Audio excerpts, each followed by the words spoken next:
inyong italain. International Day Against Drugs Abuse and Illicit Trafficking.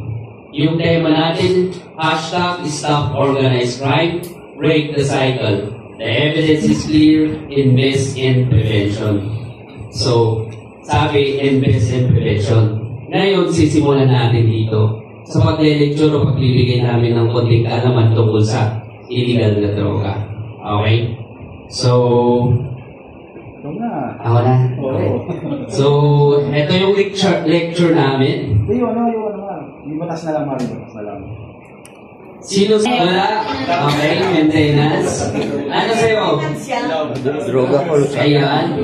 Sino dito uminom ng emergency? Ayan. Hindi nagdodroga po kayo. Di ba?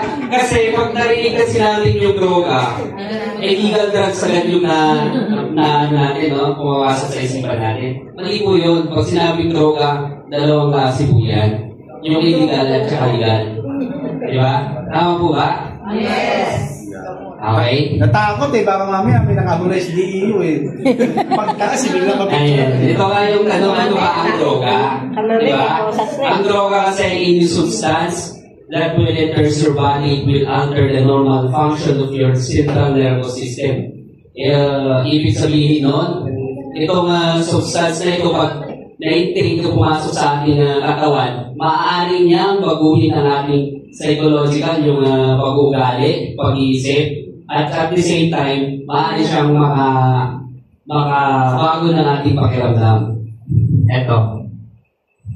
Sabi dito, ayan.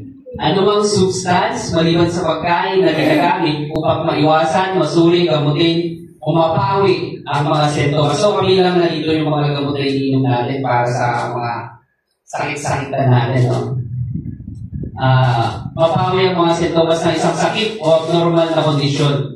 Ang mga droga ay maaaring makapekto sa kung paano gumagana ang utak at ang natitirang bahagi ng katawan at magdulot ng mga pagbabago sa mood, kamalayan, pag-iisip, damdamin o pag-uugali. Ayun nga, kaya nang baguhin yung ating attitude, tama. Sino dito ang naranasan mo na ba? Pag hindi ka nakagamit, anong pakiramdam? Diba siya kayo sa ulo? Pag naman po, eto po, okay na po ba sa inyo, tanongin ko ito, ano po pakiramdam pag kayo po ay nakagamit o? Di ba sabi mo ano?